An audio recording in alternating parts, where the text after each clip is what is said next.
ಬಿಜೆಪಿಯಿಂದ ಎಲ್ಲ ಹೋರಾಟ ಆಗಲ್ವಾ ಅಂತ ಇಷ್ಟೆಲ್ಲ ಹೋರಾಟ ಬಿಜೆಪಿಯಿಂದ ಮಾಡ್ತಾ ಇದ್ರಿ. ಆದ್ರೆ ರಾಜ್ಯ ಸರ್ಕಾರ ಅವ್ರ ಮೇಲೆ ಯಾವುದೇ ರೀತಿಯಾದ ಕ್ರಮ ಕೈಗೊಳ್ತಾ ಇಲ್ಲ.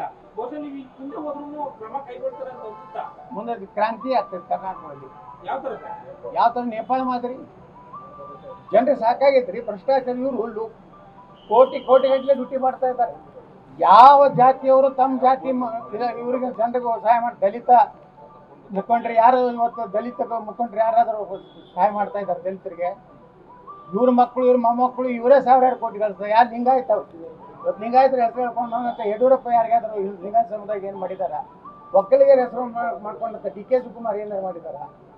ಅಂದ್ರೆ ಹಿಂದುಳಿದ ನಾಯಕ ಇವತ್ತು ಸಿದ್ದರಾಮಯ್ಯನವರು ಅವ್ರ ಸಮುದಾಯಕ್ಕೆ ಏನು ಮಾಡ್ದಲ್ಲ ಹಳ್ಳಿ ಮಿಳ್ಳಿ ಇವ್ರು ಹೇಳೋದೇನು ನಾವು ಅಲ್ಪಸಂಖ್ಯಾತರ ರಕ್ಷಣೆ ಮಾಡ್ತೇವೆ. ಅಂದರೆ ಮುಸಲ್ಮಾನರು ಅಷ್ಟೇ ಓಟ್ ಹಾಕಿದ್ದಾರೆ ಸಿದ್ದರಾಮಯ್ಯನವ್ರಿಗೆ. ಕಾಂಗ್ರೆಸ್ ಮುಸಲ್ಮಾನರು ಅಷ್ಟೇ ಓಟ್ ಹಾಕಿದ್ದಾರೆ, ಹಿಂದೂಗಳು ಹಾಕಿಲ್ವಾ? ಈ ರೀತಿ ಒಂದೇನು ಮತ್ತೆ ಹೇಳ್ತಾರೆ ಪುನರ್ಜನ್ಮ ಇದ್ದರೆ ನಾನು ಮುಸಲ್ಮಾನ ಆಗ್ತೀನಿ. ನಾಚಿಕೆ ಬರಬೇಕಲ್ಲ. ಈಗ ಇಸ್ಲಾಂದಲ್ಲಿ ಪುನರ್ಜನ್ಮದ ಒಂದು ಕಲ್ಪನೆ ಇಲ್ಲ. ಅದು ಕಲ್ಪನೆ ಇರೋದು ಸನಾತನ ಹಿಂದೂ ಧರ್ಮದಲ್ಲಿ.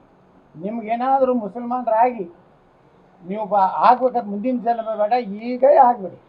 2028ಕ್ಕೆ ಹಿಂದೂಗಳು ನಿಮ್ಗೆ ಸರಿಯಾಗಿ ಬುದ್ಧಿ ಕಲಿಸ್ತಾರೆ. ಹಿಂದೂಗಳು ಓಟ್ ಹಾಕೋತೀವಿ, ಮುಸ್ಲಿಮರು ಅಷ್ಟೇ ಓಟ್ ಹಾಕಿದವ್ರಂಗೆ ಮಾತಾಡ್ತಾ ಇದ್ರು. ಸಿದ್ದರಾಮಯ್ಯ ಹೇಳ್ತಾರೆ ಮುಂದಿನ ಜನ್ಮ ಏನಿದ್ರೆ ಮುಸಲ್ಮಾನ.